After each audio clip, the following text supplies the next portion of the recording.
ഇന്ന് കൊച്ചിയിൽ നിന്ന് വന്നൊരു ദൃശ്യം അത് നമ്മളെ വല്ലാതെ ഉലച്ചു കളയുന്നതാണ്. പിറവം പുഴയിൽ ഒരു കൂട്ട ആത്മഹത്യാ ശ്രമം നടന്നു. അതിൽ ഒരാളുടെ മൃതദേഹം ഇപ്പോഴും കിട്ടിയിട്ടില്ല. 4 പേരടങ്ങുന്ന കുടുംബമാണ്.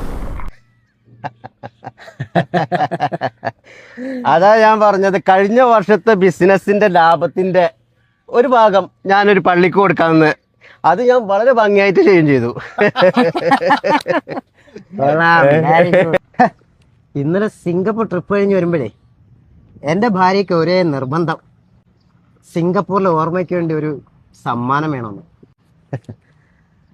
അതും നെക്ലസ്. Diamond necklace. എൻ്റെ പ്രിയതമയ ഭാര്യ പറഞ്ഞതല്ലേ, അപ്പൊ തന്നെ ഞാൻ അങ്ങ് വാങ്ങിച്ചു കൊടുത്തു.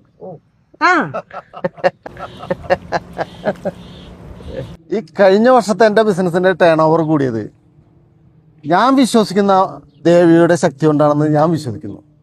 അതുകൊണ്ട് കഴിഞ്ഞ മാസത്തെ പടിപ്പൂജ ഞാനാണ് ചെയ്തത്. അതിന് എന്ത് ചെലവൊന്നുണ്ടാവും? 10 ലക്ഷം. നമ്മുടെ പുതിയ ബിസിനസിന്റെ ആദ്യത്തെ ഡീൽ ഒപ്പുവെച്ചാൽ ഒരു സ്വർണ്ണ കിരീടം ഞാൻ പള്ളിക്ക് കൊടുക്കാൻ തീരുമാനിച്ചിട്ടുണ്ട്. അതില് നിങ്ങളുടെ എതിർപ്പൊന്നും ഉണ്ടാവില്ലല്ലോ? ഏയ്, ഒരിക്കലും ഇല്ല. ഇതുപോലെ നമ്മളിൽ ആരും നല്ല കാര്യം തീരുമാനം എടുത്താലും നമ്മൾ ഒറ്റക്കെട്ടായിട്ട് നിൽക്കണം. പിന്നെ ഡീലല്ലേ?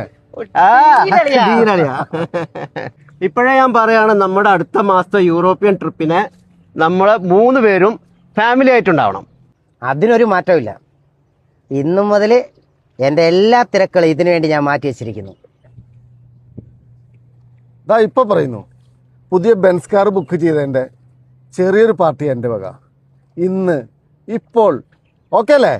Double okay.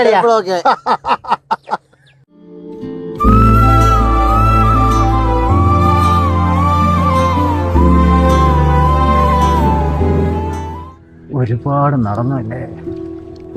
അതെ, ഈ ജീവിതത്തിൽ നമ്മൾ ഒന്നിച്ച് നടക്കാൻ തുടങ്ങിയിട്ട് ഒരുപാട് നാളായി. ഇനി അധികം നടക്കാനില്ല.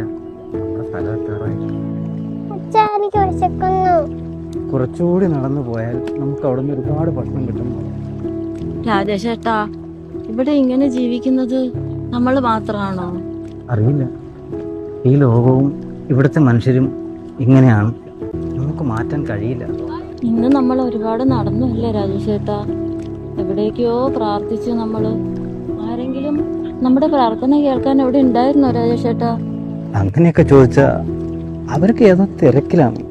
നമ്മളെ ചിലപ്പോൾ അവർ കണ്ടു കാണില്ല, ചിലപ്പോൾ കേട്ട് കാണില്ല. ഈ ലോകത്ത് ദാ ഇതുപോലെ മുറുകെ പിടിക്കാൻ എനിക്ക് രാജേഷ് ചേട്ടൻ